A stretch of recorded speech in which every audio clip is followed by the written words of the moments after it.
There is a dark matter still in the world today. It is something that is perhaps older than written language itself: human ritual sacrifice. And it has been something for which Jewish extremists have often been accused of throughout time. Understandably, since it's not an everyday topic, many people are highly skeptical of this bizarre accusation that has burdened the Jewish people for at least 2,000 years. After all, why would fanatical Jews in the past, and perhaps even to this very day, commit human sacrifice? Many people do not like to even think about the topic, believing it to be just pure, unadulterated, anti-Jewish propaganda. And likewise, the Jews themselves are quick to say that such claims are lies, which have been handed down through the centuries. However, there are two sides to this issue. One side believes Jewish ritual murder is not merely anti-Jewish propaganda, but a fact. One that has had a terrible impact on society since it began. Perhaps some viewers may doubt what is uncovered in this video, but an honest glimpse into this matter may make you think. Likewise, an in-depth and fair examination will make most skeptics into true believers. It is true that many of the people who conducted research into these matters were branded by Jews with the epithet of anti-Semite, a term that it seems is used by Jews to stifle discussion on any topic that criticizes them. Certainly, however, if someone who is branded an anti-Semite by Jews says the sky appears blue on a sunny day, is it any less blue just because the so-called anti-Semites said it was? This is usually the case with respect to these matters.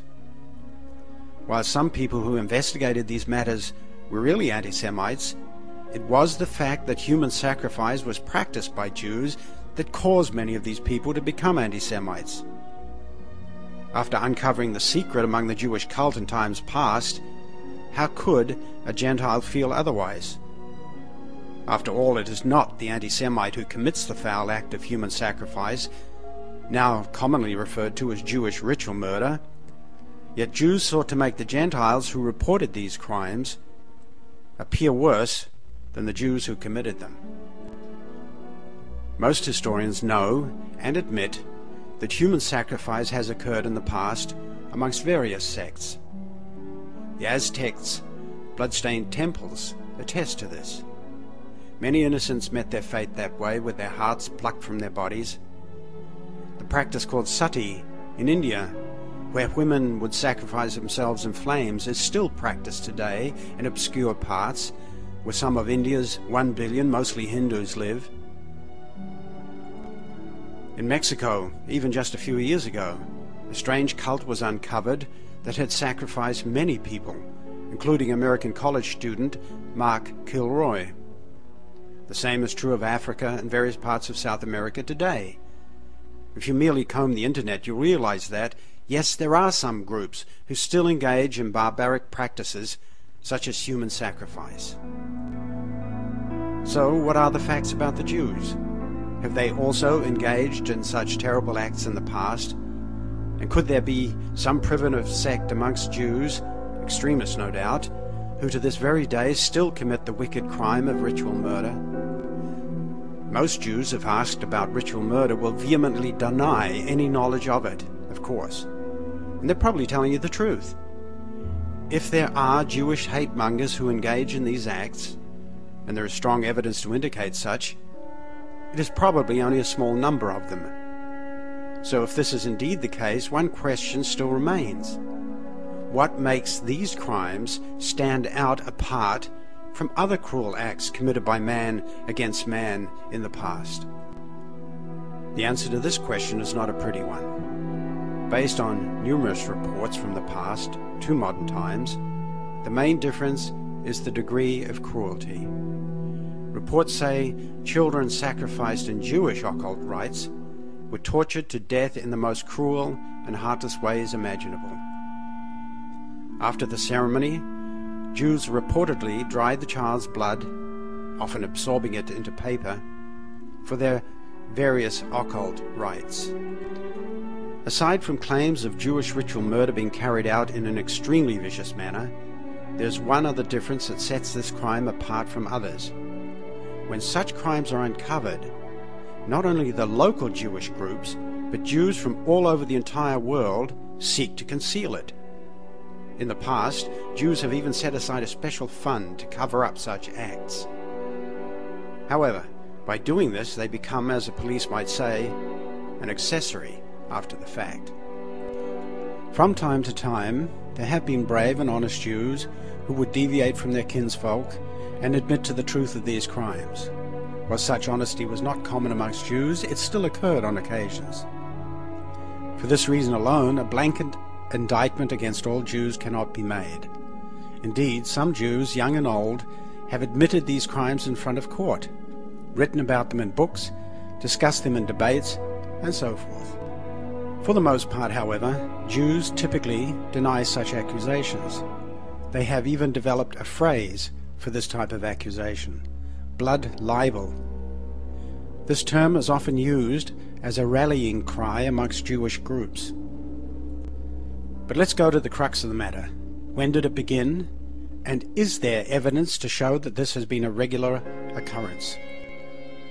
Usually, when you think of Jews and human sacrifice, you would probably think of the incident between Abraham and Isaac in the Old Testament, where Abraham believed his God wanted him to sacrifice his son, until an angel supposedly appeared and told him otherwise. Many people erroneously believe that human sacrifice amongst Jews ended right then and there for all Jews. But just think about that for a second. Now, Abraham, here he is getting ready to sacrifice his very own son. Abraham reportedly stopped. But what about all the other Jews? Did they too? There is strong evidence to suggest otherwise. Jewish sacrifice in the Old Testament occurs in many, many more places than simply the better-known story of Abraham and the sacrifice of his son Isaac. Jephthah the Gileadite is cited in Judges 11, King Ahaz, King Manasseh, Jeroboam, many others engaged in this practice, this diabolical practice. Children who were sacrificed were often burnt in a pit called a tophet. Drums were beaten in an attempt to conceal the child's cries. This practice was quite prevalent amongst Jews who lived in Carthage around 300 years before Christ and who worshipped Baal, another name for Lord. Even today you'll hear of a Rabbi Baal. Just do a search on the internet. When losing a battle in Syracuse, nearly 500 children were tossed into a burning tophet as a sacrifice to Baal.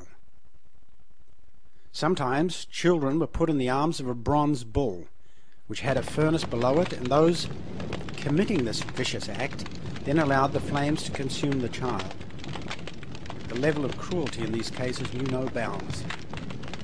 One thing that some may find rather odd is the key term used by Jews to describe their act of human sacrifice. They call it Holocaust.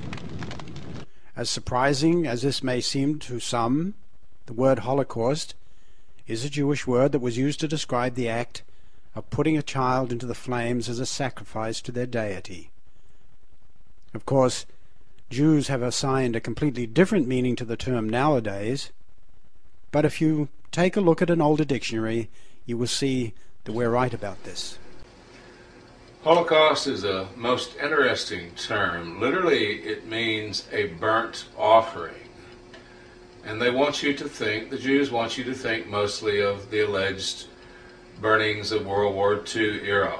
But it really goes back to the ancient Semitic god Moloch, who demanded the sacrifice of children burned alive in a huge, horrible temple that was built to him. The worship of Moloch was brought in by the foreign concubines of Solomon and became rather firmly established in ancient Israel.